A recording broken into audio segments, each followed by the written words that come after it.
Hello everyone, welcome back to my channel. আশা করছি সবাই খুব ভালো আছো আর আমরাও খুব ভালো আছি। তোমাদের সবাইকে স্বাগত জানাই আমার আজকের এই নতুন ভিডিওতে। লাস্ট ভিডিওতে তোমাদেরকে বলেছিলাম যে দুর্গাপুজোর পর থেকে নানান ব্যস্ততার কারণে আমার অনেক ভিডিওই পোস্ট করা হয়নি, তবে কালী পুজো মিটে গেলে সেই সবগুলো পোস্ট করে দেবো। আর সেই কথা মতো নিয়ে আজকে আমি চলে এসেছি দুর্গাপুজোর অষ্টমীর দিনের খুব ছোট্ট একটা ভ্লগ নিয়ে। সপ্তমী দিন মাঝরাতে ঠাকুর দেখতে বেরিয়ে বাড়ি ফিরে চিন্তা করছিলাম যে অষ্টমীর অঞ্জলিটা দিতে পারবো কিনা, কারণ এবছর অষ্টমী যেহেতু অনেক ভোর ভোর পড়েছে। তবে চিন্তার কিছু নেই, আমি সকালবেলা ঠিক উঠে অঞ্জলি দিয়ে নিয়ে এখন চলে যাচ্ছিলাম মায়ের বাড়িতে। মায়ের বাড়িতে গিয়ে ওখান থেকে খাওয়া দাওয়া করে রেস্ট নিয়ে দুপুরবেলাতে বেরিয়েছিলাম মণিমা বাবা মেয়ের সাথে ঠাকুর দেখতে।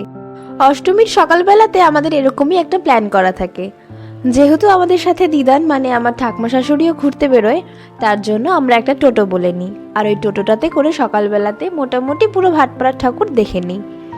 তো সেরকমই এখন আমরা দুপুরবেলাতে খাওয়া দাওয়া করে বেরিয়েছি ভাটপাড়ার ঠাকুরগুলো দেখতে। সকালবেলাতে এলে এই একটা সুবিধাই পাওয়া যায় যে প্যান্ডেল এবং রাস্তাঘাট সবই ফাঁকা পাওয়া যায়, তবে লাইটিংগুলোই দেখা যায় না। তবে মনিয়া দিদানের যেহেতু পায়ের সমস্যা, তাই ওরা তো আর হেঁটে ঠাকুর দেখতে পারবে না, তাই ওদের সাথে সকালবেলা করে টোটো করে আমিও একবার ঠাকুর দেখে নিই।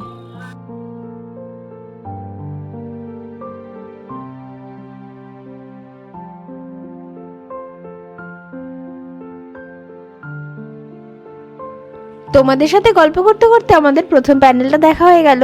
চলো এবার যাই তাহলে পরের প্যান্ডেলের দিকে।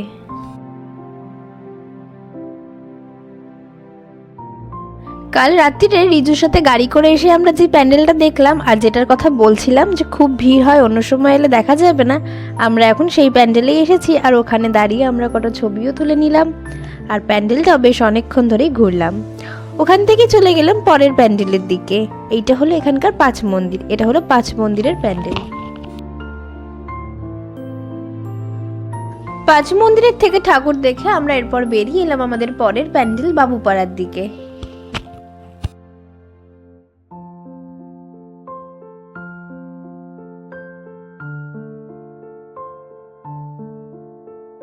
এই হলো এখানকার প্রতিমাটা মণ্ডপের ভেতরে হওয়ার জন্য আর দরজা দেওয়া থাকার কারণে খুব একটা ভালো করে দেখা গেল না, তবে প্রতিমাটা কিন্তু খুব সুন্দর হয়েছিল।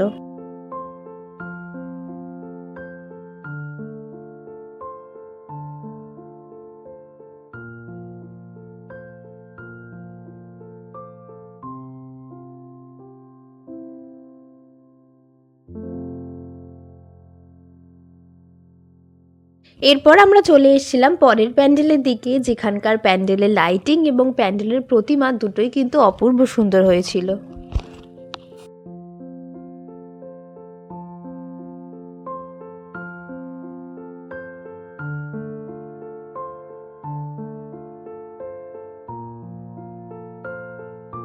এরপর আমরা চলে যাচ্ছিলাম সেই প্যান্ডেলের দিকে যেই প্যান্ডেলের প্রতিমা এবছর সেরা প্রতিমা হিসেবে সম্মানিত হয়েছে।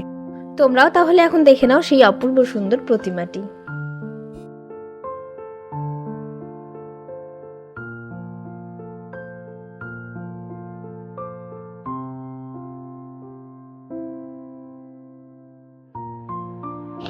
এরপর যাওয়ার পথে রাস্তায় আরও একটা ঠাকুর পড়ে, তবে যেখানে প্যান্ডেল করা সেরকম একটা সুযোগ না থাকার কারণেও প্যান্ডেলটা হয়তো খুব ছোট করেই হয়েছিল, তবে সেখানকার প্রতিমাটা কিন্তু আমার দারুণ লেগেছিল।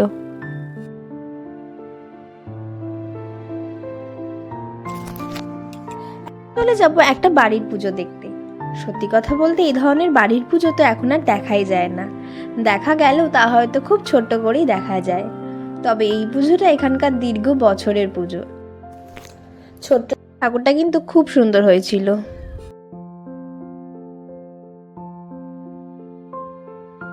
এরপর আমরা চলে যাচ্ছি আমাদের আজকের পরবর্তী এবং শেষ প্যান্ডেলের দিকে। আমরা যেহেতু টোটো করে বেরিয়েছি তাই অনেকক্ষণই হলো প্রায় ঠাকুর দেখছি, আর সব জায়গায় যেহেতু টোটোও আসছে না তাই হাঁটতে হাঁটতে সবারই মোটামুটি পায়ের ব্যথা। সন্ধ্যাবেলাতে আমি আর রিজু বেরোবো ঠাকুর দেখতে, তো বেশি দেরিও আর করা যাবে না, তাই এই প্যান্ডেলটা দেখে আজকে ঠাকুর দেখা আমরা এখানেই শেষ করব।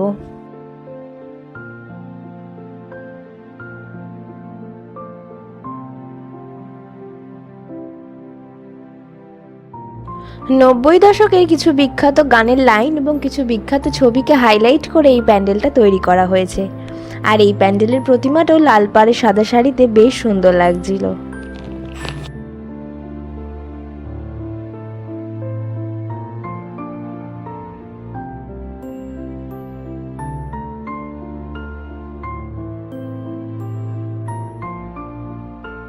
ভিডিওটা সম্পূর্ণ এডিটের পর দেখছি আমরা ঠাকুর দেখার শুরুতেই যে প্যান্ডেলটা দেখেছিলাম সেই প্যান্ডেলটা তোমাদেরকে দেখাতে ভুলে গেছি।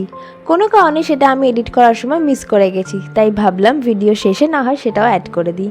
যেই প্যান্ডেলটা দিয়ে আমরা আমাদের আজকে ঠাকুর দেখা শুরু করেছিলাম সেটাই হলো এই প্যান্ডেলটা। এই প্যান্ডেলটাও কিন্তু খুব সুন্দর হয়েছিল, আর এই প্যান্ডেলের প্রতিমাটাও কিন্তু ভীষণই সুন্দর হয়েছিল। তো চলো আজকের মতো তাহলে এইটুকুই থাকলো। আমার এই ভিডিওর মাধ্যমে দেখা প্যান্ডেলগুলো তোমাদের কেমন লাগলো সেটা আমাকে অবশ্যই কমেন্টে জানিও। আর ভিডিওটা ভালো লাগলে একটা লাইক, শেয়ার আর সাবস্ক্রাইব করে অবশ্যই পাশে থেকো। দেখা হবে খুব শিগগিরই নতুন আর একটা ভিডিওতে। ততক্ষণের জন্য সবাইকে টাটা।